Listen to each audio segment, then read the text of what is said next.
Kim Min-ho stepped off the transport shuttle onto Kepler Prime for the first time 3 years ago. Back then, he was just a young scientist from Seoul who studied alien life forms. Nobody expected him to become Earth's most important diplomat. But Min-ho had something special. He could talk to anyone and make them feel heard. The space station was massive, bigger than any city on Earth. Ships from dozens of different worlds docked here every day. Strange creatures with tentacles, scales, and multiple eyes walked through the corridors like it was perfectly normal. For Min-ho, it was like living in a dream. He spent his first year just watching and learning. He noticed how the blue-skinned Centaurians always bowed before speaking. He learned that the insect-like Vorthak considered eye contact rude. Most importantly, he figured out that respect was earned through patience, not force. The Thrakari were different. They were warriors who believed strength was everything. Their leader, Warlord Vextar, had conquered 12 star systems and enslaved millions. He stood over 7 feet tall with grey skin covered in battle scars. When he walked into a room, everyone else became quiet. The mining rights meeting was supposed to be simple. Humans had found rich mineral deposits in the Outer Rim territories. These minerals were rare and valuable, perfect for building faster spaceships and better technology. Earth needed a fair deal to help their growing colonies survive. Min-ho arrived. Early that morning, wearing his best diplomatic uniform, he carried a briefcase full of proposals that would benefit both sides. The human colonies would share 20% of all mining profits with the Thrakari. It was generous, maybe too generous. But Vextar wanted everything. He slammed his metal fist on the conference table and laughed. "Your pathetic little settlements will give us 70%, he growled. "Your people will work in our mines as laborers. You will be grateful for our protection." The other council members shifted, uncomfortably in their seats. Everyone knew this was wrong, but nobody wanted to anger the Thrakari. They had the biggest fleet and the strongest weapons. Min-ho stood up slowly. His voice was calm but firm. "I cannot accept terms that would turn my people into slaves. Humans deserve to be treated as equals, not property." Vextar's eyes blazed with fury. How dare this weak creature from a backward planet challenge him? In his mind, humans were barely more advanced than animals. They had only discovered space travel 50 years ago. What right did they have to demand respect? The warlord reached for his plasma blade. The weapon hummed to life, glowing bright, orange. Security cameras captured everything that happened next. Min-ho raised his hands peacefully. "Please, let's find a solution that works for everyone," he said. Those were his last words. Vextar struck him down in front of 30 witnesses. The blade cut clean through Min-ho's chest. He fell to the floor without making a sound. The chamber fell silent. Nobody moved to help. Nobody called for medical assistance. The other diplomats looked away, pretending they hadn't seen anything important. To them, it was just a minor incident. A primitive species learning its place in the galactic order. Security guards dragged Min-ho's body away like garbage. Vextar cleaned his blade and sat back down. "Meeting adjourned," he announced. "The Thrakari will take what we want from human space. Any resistance will be met with force." The news reached Earth 12 hours later. Kim Min-ho, beloved scientist and diplomat, was dead. Murdered for the crime of standing up for human dignity. His wife received the news at their home in Busan. His parents collapsed when they heard. His young daughter asked when Daddy was coming home. But Earth's leaders felt something the galaxy hadn't expected. Not fear or submission, pure cold anger. The kind of anger that changes everything. The morning after Min-ho's murder, something unprecedented happened across human space. Every communication array went dark. Trade ships turned around mid-journey and headed home. Diplomatic offices closed, their doors without explanation. Earth's colonies scattered across dozens of star systems suddenly stopped answering their phones. Ambassador Keris from the Centauri Alliance tried calling Earth's government 17 times that first week. Each attempt met the same automated response. "All external communications are temporarily suspended. Please stand by for further updates."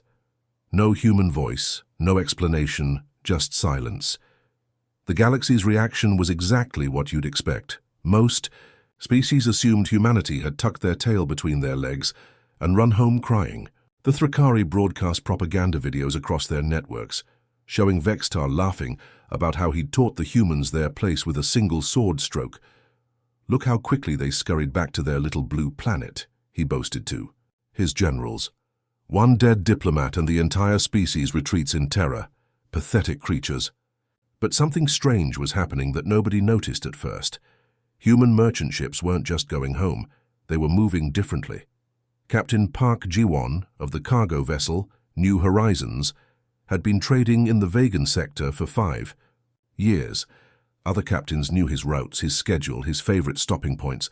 Now his ship appeared in completely different systems, carrying unusual cargo. When questioned by port authorities, Ji-won was polite but vague. Just picking up some supplies for home, he'd say with a smile. Nothing special. The supplies weren't normal trade goods, though.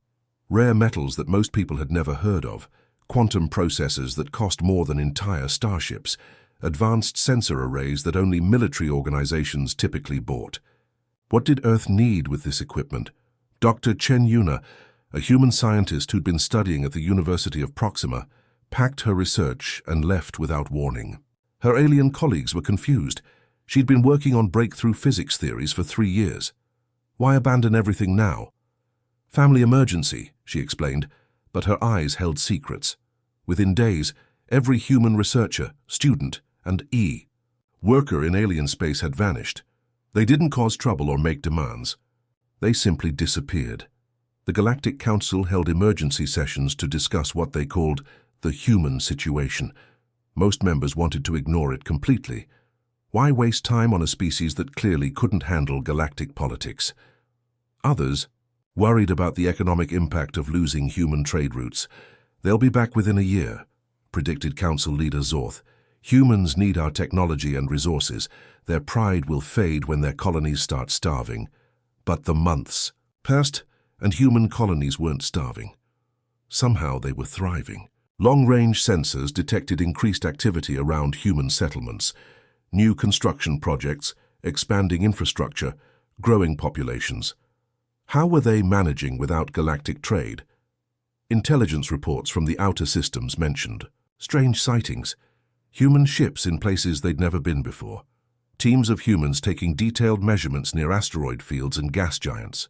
When approached, they were always friendly and cooperative but never explained what they were doing. The most disturbing reports came from deep space monitoring stations. Several operators reported detecting brief energy signatures that didn't match any known technology. The signals appeared for seconds, then vanished completely. Analysis suggested they might be some kind of advanced scanning system, but that was impossible. Humans didn't have that kind of technology. As the 3rd month of silence stretched on, even the Thrakari began to feel uneasy. Their intelligence networks, which had eyes and ears throughout the galaxy, found nothing. No human communications to intercept, no political meetings to infiltrate, no military preparations to report. It was like humanity had simply vanished from galactic civilization, leaving behind only questions and a growing sense that something big was coming. The silence wasn't retreat, it was preparation. Lieutenant Commander Raxtel had been monitoring deep space traffic for 15 years. He knew every ship pattern, every trade route, every normal energy signature in the sector. So when his sensors picked up something impossible, he thought his equipment was broken. The reading showed a human cargo ship traveling at speeds that should have torn it apart. Fusion drives simply couldn't push vessels that fast through hyperspace. It was like watching a bicycle outrun a racing car. He ran diagnostics 3 times. Before accepting what he was seeing, "Control, this is Deep Station 7, he reported. "I'm tracking a human vessel moving at... This can't be right. It's doing nearly twice the speed of our fastest military cruisers." The response crackled back. "Station 7, confirm your readings. Human ships don't have that capability." But they did now. Within days, similar reports flooded in from monitoring posts across 3 spiral arms, human vessels appearing where they'd never been seen before, moving faster than physics should allow, then vanishing into jump points that supposedly didn't exist. Captain Yoon Jisoo was having coffee in her ship's bridge when the Thrakari patrol found her. The new Soul was drifting near the edge of the Vegan Nebula, its sensors pointed directly at the main supply convoy route to Thrakari worlds. "Human vessel, identify yourself and state your business," came the harsh demand over the communication channel. Jisoo smiled and switched on her transmitter. "Good morning. This is Captain Yoon of the merchant ship New Soul. Beautiful nebula out here, isn't it? Perfect for star watching." The patrol captain wasn't buying it. "You're conducting surveillance on military supply lines. That's an act of espionage." "Oh no, just enjoying the scenery," Jisoo replied cheerfully. "Though I have to say, you folks sure do move a lot of cargo through here. Very impressive logistics operation."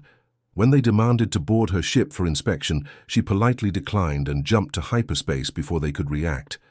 Her vessel moved so smoothly and quickly that the patrol ships couldn't even get a targeting lock. Similar encounters happened throughout the galaxy, human ships appearing in restricted zones, conducting what looked like detailed scans, then disappearing when confronted. They were always polite, never hostile, but clearly gathering information about things they had no business knowing. The intelligence community went into overdrive trying to figure out what humanity was up to. What they discovered was disturbing. In the past 3 months, humans had purchased more rare Earth elements than most civilizations used in a decade. Quantum crystals, neutronium alloys, exotic matter generators, materials that cost fortunes and had very specific uses. More concerning were the personnel they were hiring. Not just anyone, but the galaxy's most skilled computer experts, system engineers, and theoretical physicists. Many were aliens who'd never worked with humans before, but the pay offers were too good to refuse. Dr. Kethvar, a brilliant Centauri mathematician, received an offer to work on theoretical quantum mechanics research for triple his university salary. When he arrived at the human facility, he found himself in a massive complex that definitely hadn't existed 6 months ago. "What exactly are we researching?" he asked his human supervisor. "Ways to make impossible things possible," came the cryptic reply. The most alarming reports came from deep space explorers who stumbled across construction sites in the void between star systems, massive structures being built in areas so remote that most species didn't even have names for them. The buildings were clearly human in design, but the technology being installed was unlike anything in their previous capabilities. When approached, human workers were friendly but tight-lipped. "Just building some research stations," they'd say. "Nothing too exciting." But the energy readings from these facilities suggested otherwise. Whatever they were building required enormous amounts of power and generated signatures that existing science couldn't explain. Government analysts across the galaxy began connecting the dots. The humans weren't just buying random materials, they were following a specific plan. The personnel they hired all had expertise in infiltration, system analysis, and advanced engineering. The facilities they were building were positioned at strategic points throughout known space. Most galactic leaders still dismissed humanity as minor players trying to punch above their weight. Let them waste their resources on impossible projects, the Thrakari High Command declared. When they bankrupt themselves, we'll take everything they've built. But a few intelligence officers were beginning to suspect something much more dangerous was happening. The humans weren't acting like a defeated, retreating species. They were acting like apex predators, preparing to hunt. The transmission arrived simultaneously across every major government network in the galaxy at exactly 12 Kart Universal Standard Time. Communication officers on thousands of worlds stopped their routine work as the same signal appeared on their screens. No one had detected it coming. No relay stations had forwarded it. It simply materialized everywhere at once. President Park Chae-won stood behind a simple podium, wearing a dark blue suit that made her look more like a businesswoman than a world leader. But her eyes held something that made even hardened military commanders pay attention. Behind her stretched a facility so vast that the walls disappeared into shadows. Strange machinery hummed quietly in the background, and technicians in clean, white uniforms moved between equipment that no one recognized. "Citizens of the galaxy," she began, her voice carrying the kind of calm that comes before a storm. "My name is Park Chae-won, elected President of Earth and spokesperson for humanity. 4 months ago, Your representatives murdered our ambassador in cold blood during peaceful negotiations. The camera never wavered from her face, but somehow everyone watching felt the weight of what lay behind her words. This wasn't the plea of a weak species begging for justice. This was something else entirely. Kim Min-ho was a good man, she continued. He spent years learning your languages, studying your cultures, trying to build bridges between our peoples. He believed that intelligent beings could solve problems through dialogue and mutual respect. You killed him for refusing to accept the enslavement of human colonies. In the Thrakari capital, Warlord Vextar watched the transmission with amusement. The little human female thought she could threaten him. He'd conquered star systems with billions of inhabitants. What could one backward planet possibly do? We gave you time to do the right thing, Park continued. Time to arrest those responsible. Time to show that justice means something in your civilized galaxy. You chose silence. You chose to pretend that human lives don't matter. Her expression never changed, but something in her tone made viewers across the galaxy shift uncomfortably in their seats. This wasn't anger or grief speaking. This was cold, calculated determination. We demand the immediate extradition of Warlord Vextar and all accomplices who participated in or authorized the murder of Ambassador Kim Min-ho. They will face trial on Earth for their crimes. You have 30 standard days to comply with this demand. The Galactic Council chambers erupted in shocked whispers. Humans demanding the extradition of a Thrakari warlord? It was like a mouse threatening a lion. Several council members actually laughed out loud, but Park wasn't finished. She stepped closer to the camera, and for the first time viewers could see the massive industrial complex stretching endlessly behind her. Towers of gleaming metal disappeared into the distance. Thousands of workers operated machinery that hummed with barely contained energy. If you refuse our demand, you will learn something about humanity that we hoped never to teach. You will discover why our species survived ice ages, plagues, and wars that should have destroyed us. You will understand why we are the apex predators of our world. The transmission paused, and coordinates appeared on every screen. A location in deep space, far from any inhabited system. Below the numbers, an invitation written in dozens of languages. Any species wishing to observe humanity's capabilities may send representatives to these coordinates. Come see what 4 months of preparation looks like. Come understand what happens when you mistake patience for weakness. President Park returned to the screen for her final words. We don't want war, we never wanted conflict, but we will not allow the murder of our people to go unpunished. Justice will be served one way or another. The choice of how that happens belongs to you. The transmission ended as suddenly as it had begun, leaving governments across the galaxy staring at blank screens. For several minutes no one spoke. Then the emergency sessions began. The Thrakari High Command met within an hour. Most generals dismissed the threat as bluffing from a species that barely understood space travel. But a few intelligence officers remembered the strange reports from recent months. The impossible ship speeds, the mysterious construction projects, the hiring of the galaxy's best technical experts. What if they're not bluffing? One analyst asked quietly. Vextar slammed his fist on the table. Then we'll remind them why the Thrakari rule this galaxy. Prepare the fleet. But deep down, even he felt a chill of uncertainty. Something about that human female's eyes suggested she knew exactly what she was promising to unleash. The countdown had begun. The first observation ships arrived at the coordinates 2 weeks before the deadline. Admiral Thexra of the Centauri fleet expected to find empty space, maybe a small human outpost trying to look impressive. Instead, his sensors nearly overloaded from what they detected. Floating in the void was a structure that shouldn't exist. It stretched for kilometers in every direction, a perfect fusion of engineering and art. Crystal spires twisted around metal frameworks that pulsed with soft blue light. Energy readings showed power output equivalent to a small star, but the technology generating it was completely unknown. By the ancestors, whispered his science officer, how did they build something this massive without anyone noticing? The question became more disturbing when long-range scans revealed the truth. This wasn't the only station. Dozens of identical structures dotted the galaxy, each one positioned in strategic locations that would give perfect oversight of major civilizations. They'd been invisible to detection until now, somehow hidden by technology that made stealth ships look primitive. Dr. Lee Somin met the observation fleet at the main docking bay. She was a small woman with graying hair and kind eyes, looking more like someone's grandmother than a military scientist. Her smile was warm and genuine as she welcomed representatives from 17 different species aboard. "Thank you all for coming," she said, leading them through corridors that seemed to stretch forever. "I know this must be quite a surprise." The station's interior was even more impressive than its exterior.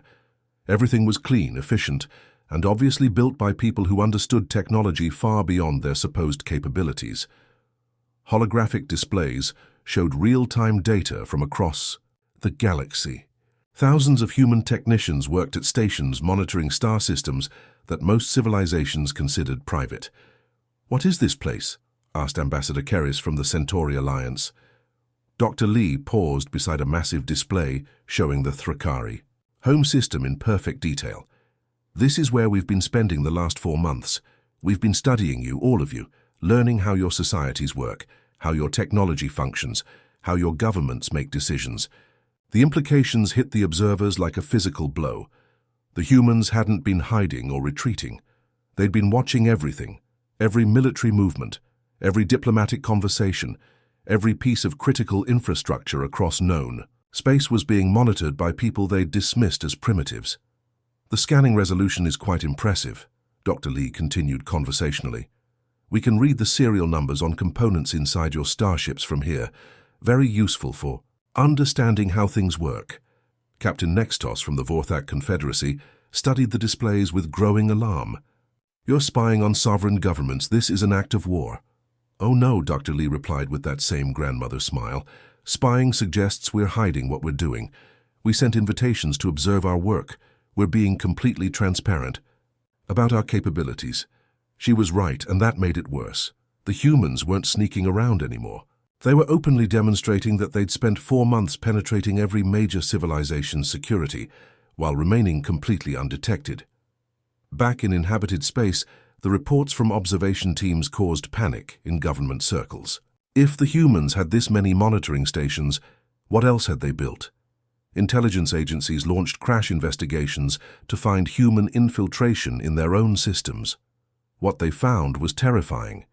Human research teams had been conducting detailed studies near critical infrastructure on hundreds of worlds, power generation facilities, communication networks, transportation hubs, military installations.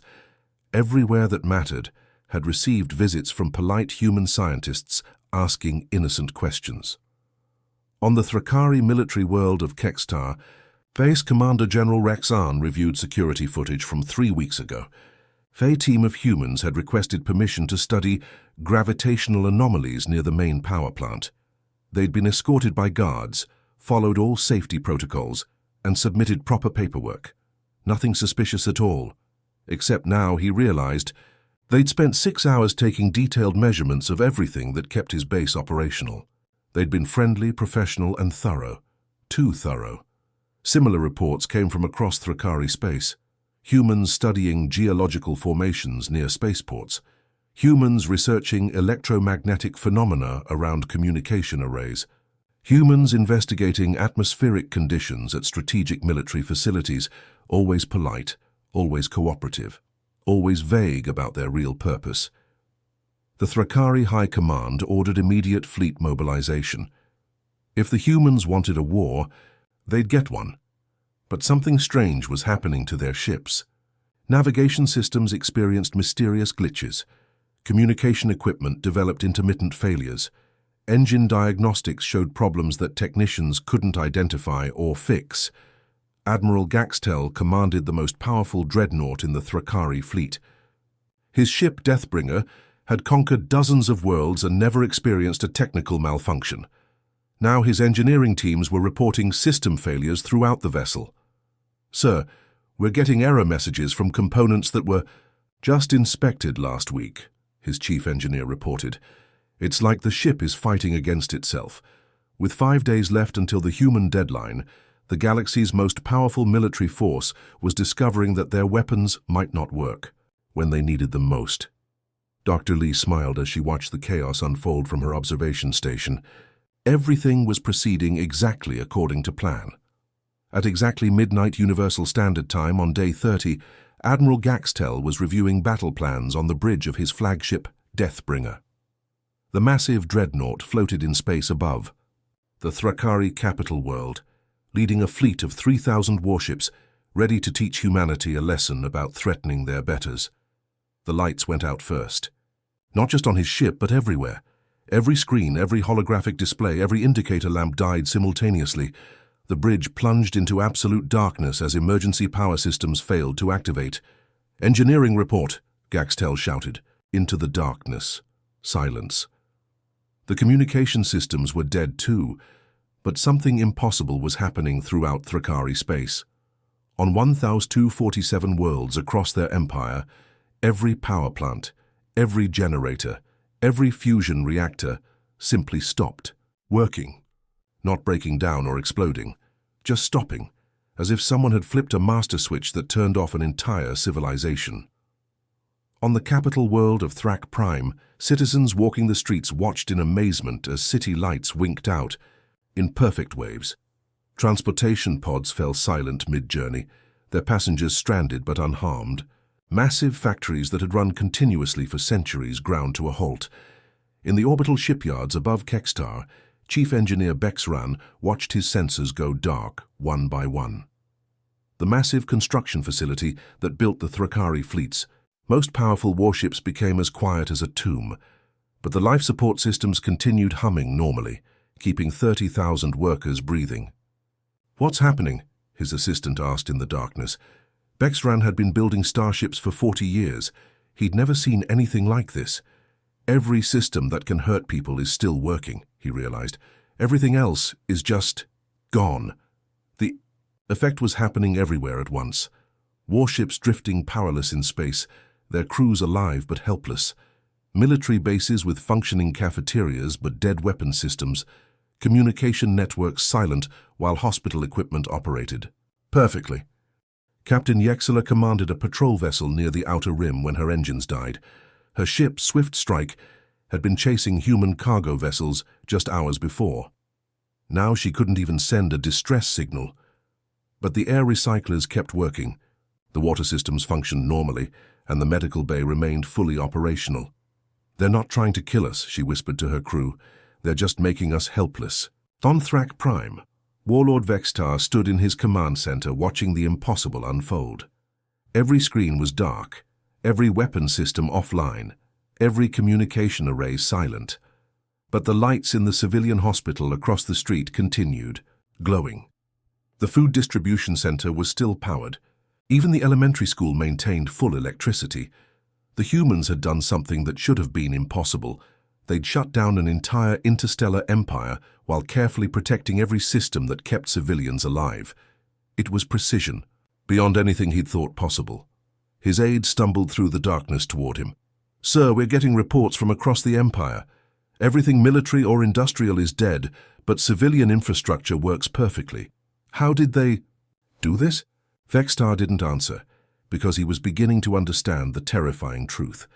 The humans hadn't attacked them. They'd simply revealed that they'd been in control all along.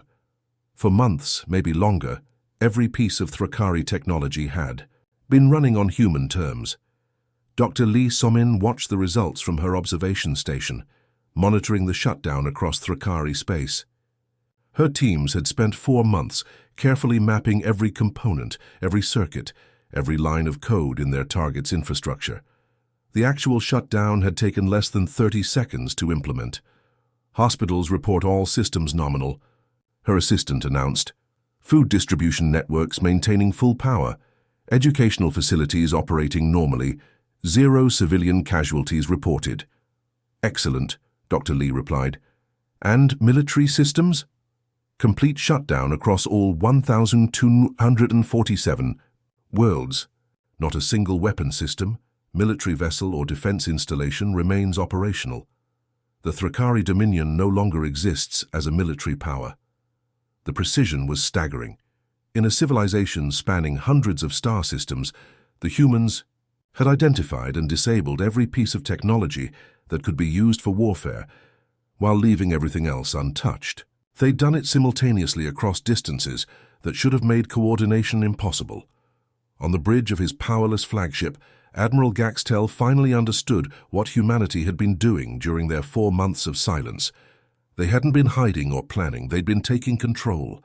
Every Thrakari ship, every weapon, every piece of military equipment had been secretly rebuilt by human hands. The greatest military force in the galaxy had been reduced to helplessness, not through superior firepower, but through superior planning. The humans had won the war before it even started, and they'd done it without firing a single shot or killing a single person. In the darkness of his command bridge, Gaxtel began to laugh. It was the sound of a warrior recognizing a master. 6 hours after the Thrakari Dominion went dark, every communication network in the galaxy received another transmission from Earth. This time, President Park wasn't alone. Behind her stood Admiral Han Taeyong, a stern-faced man whose uniform bore decorations from humanity's bloodiest conflicts. Beside him were the 3 surviving members of Ambassador Minho's diplomatic team, their faces showing a mixture of grief and grim satisfaction. Datisiu, backdrop had changed too. Instead of the mysterious industrial facility, they stood in what looked like a war room. Massive displays showed real-time images from across Thrakari space, darkened cities, powerless fleets, and confused populations trying to understand what had happened to their mighty empire. People of the galaxy, President Park began, her voice carrying the weight of absolute authority. 4 months ago we asked for justice. We requested the peaceful resolution of a crime committed against humanity. We were ignored, mocked, and dismissed as insignificant.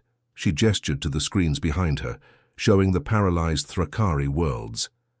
What you see is not an act of war. It is the enforcement of justice by a species you underestimated. Admiral. Han stepped forward, his voice rough with years of command experience. The Thrakari Dominion built their power on the assumption that might makes right. They conquered worlds, enslaved populations, and murdered diplomats because they believed superior firepower guaranteed victory. Today they learned that assumption was wrong. The camera panned across the diplomatic team members, each one representing a different aspect of human civilization. Dr. Kim Sunwoo, the xenobiologist who'd trained alongside Minho, Captain Lee, Dongyun, who'd transported diplomatic missions across known space, Professor Choi Minji, the linguist who'd spent years learning alien languages to build bridges between species. These people dedicated their lives to peaceful cooperation, President Park continued.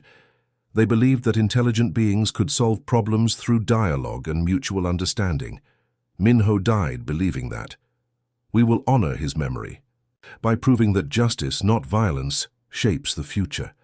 The transmission switched to show technical readouts that made experts across the galaxy go pale. The data revealed the scope of what humanity had accomplished. Every Thrakari military installation, every warship, every weapon system had been infiltrated and modified over the course of months. The Thrakari Dominion is now under technological quarantine, Park announced. Every military system, every weapon, every tool of oppression will remain offline until Warlord Vextar and all those who participated in or authorized the murder of our ambassador are delivered to Earth for trial. She paused, letting the implications sink in. We have taken no lives. We have harmed no civilians.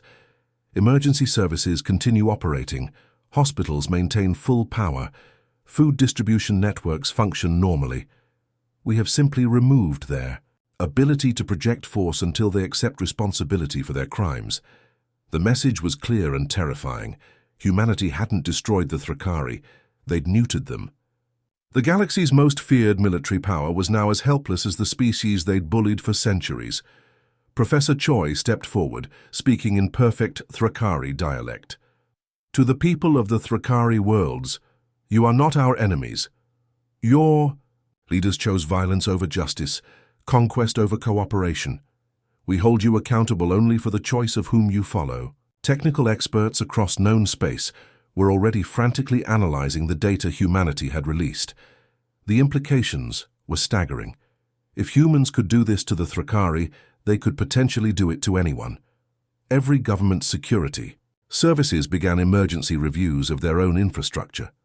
Dr. Kethvar, the Centauri mathematician who'd been hired by the mysterious Human Research Project, finally understood what he'd been working on.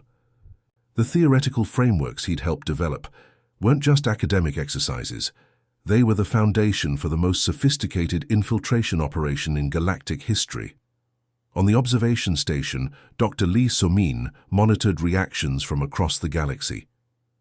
Government communications were buzzing with panic as species realized the scope of human capabilities. Military leaders were discovering their own systems might be compromised. The balance of power had shifted so dramatically that most civilizations didn't know how to respond. Admiral Han concluded the transmission with words that would be remembered across the galaxy. We could have chosen destruction. We could have chosen revenge. Instead, we chose justice. The Thrakari have 7 days to comply with our demands. After that, the quarantine becomes permanent. The screen went dark, leaving governments across known space facing an uncomfortable reality. The species they'd dismissed as primitive newcomers had just demonstrated they were the most dangerous force in the galaxy. Dangerous not because they were violent, but because they were patient, thorough, and absolutely committed to protecting their own. The countdown to justice had begun, and everyone knew the humans weren't bluffing anymore. The emergency session convened on Kepler Prime just 12 hours after humanity's demonstration. Representatives from 47 species gathered in the same chambers where Ambassador Minho had been murdered 4 months earlier. The irony wasn't lost on anyone. General Choi Youngmin stood before them, wearing a simple grey uniform with no decorations or rank insignia. He looked like any other middle-aged human, average height, greying hair, the kind of person you'd pass on the street without a second glance. But the 47 most powerful civilizations in the galaxy hung on his every word. "Thank you for coming," he said quietly. "I know many of you have questions about recent events. I'm here to provide answers." Ambassador Keris from the Centauri Alliance spoke first, her voice tight with barely controlled fear. "How did you do it? How did you infiltrate an entire star empire without detection?" General Choi smiled the way a teacher might when explaining something simple to confused students. "We didn't infiltrate anything. That would imply we snuck in and changed what was already there. What we actually did was much more thorough."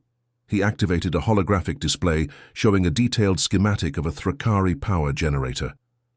"This is a standard Thrakari fusion reactor, the kind that powers their cities and military bases. Or rather, this is what they think they have." The image shifted to show the same reactor with different colored components highlighted throughout. Nearly 70% of the device was marked in blue. "The blue sections represent components we manufactured and installed," General Choi explained. "Over the past 4 months, our team systematically replaced critical parts throughout Thrakari infrastructure, not hacking their existing systems, physically rebuilding them with our own technology." The chamber fell silent as the implications sank in. Captain Rexan of the Vorthak military had fought against human forces in several border skirmishes. He'd always considered them decent fighters, but technologically inferior. "That's impossible," he stammered. "Your manufacturing capabilities couldn't produce components for an entire civilization. You don't have the industrial base." "You're right about our previous capabilities," General Choi agreed. "But you're working with outdated information. The past 4 months changed everything." Another holographic display showed the construction timeline humanity had achieved. Massive, automated factories built in deep space, each one capable of producing millions of components per day. Resource extraction operations that processed entire asteroids into raw materials. A logistics network that moved supplies across hundreds of light years with precision timing. While you assumed we were hiding in fear, we were revolutionizing our entire industrial capacity, the general continued. We built an infrastructure specifically designed to support operations across galactic distances. The Thrakari operation was our proof of concept. Dr. Vexran, the galaxy's leading expert on cybersecurity, studied the schematics with growing horror. You replaced their components without them noticing, their quality control systems, their security protocols, their inspection procedures, none of it detected the substitutions. "Because our components worked better than their originals," General Choi replied. "Thrakari power generators became more efficient. Their communication systems gained better range and clarity. Their ships experienced fewer maintenance problems. Why would they question improvements to their technology?" The full scope of the operation was becoming clear. Humanity hadn't just infiltrated Thrakari space, they'd systematically improved it while installing kill switches in every critical system. The Thrakari had been running on human technology for months, enjoying the benefits while remaining completely unaware of their dependence. Ambassador Thexnar from the Rigelian Confederacy asked the question everyone was thinking: how many other civilizations have you done this to? General Choi's expression remained neutral. "I'm not at liberty to discuss ongoing operations." Panic rippled through the chamber. If humanity could do this to the mighty Thrakari Dominion, they could do it to anyone. Every species began mentally reviewing their recent technological improvements, their maintenance schedules, their component suppliers. The Centauri Alliance had recently upgraded their entire communication network using components from a new supplier, a human company offering superior technology at competitive prices. The Vorthak Confederacy had been pleased with the improved efficiency of their recently serviced power plants. The Rigelian fleet had experienced remarkably few technical problems since their last refit. "You've been preparing for this for years," Ambassador Keris whispered. "Long before the incident with your ambassador." "We've been preparing for the possibility that diplomacy might fail," General Choi corrected. "Ambassador Minho believed in peaceful cooperation. We all did. But we also knew that some species only respect strength." He gestured toward the empty chair where Minho used to sit. "We gave peace a chance. We sent our best diplomat, our most patient negotiator, our kindest representative.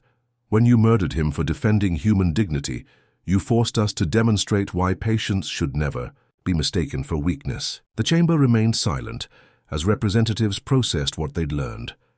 The galaxy's newest members weren't primitive newcomers learning their place in the cosmic order. They were apex predators who'd been studying everyone else while deciding who deserved to survive. General Choi gathered his materials and prepared to leave. "The Thrakari have 6 days to comply with our demands. I suggest you use that time to consider what kind of galaxy you want to live in." As he walked toward the exit, 47 civilizations realized they were no longer the dominant powers in known space. That distinction now belonged to humanity. The galaxy had never seen anything like it before. Within just 18 hours of humanity's final warning, Warlord Vextar found himself in chains aboard an Earth transport ship. The mighty Thrakari leader who had ordered the assassination of Ambassador Kim Minho was now being delivered like a package to human authorities. The Thrakari government was in complete panic. Their entire civilization had ground to a halt when humans turned off their technology. Ships floating dead in space, cities plunged into darkness, communication networks silent as graves. They had no choice but to give Earth exactly what it demanded. Every single demand was met without question or delay.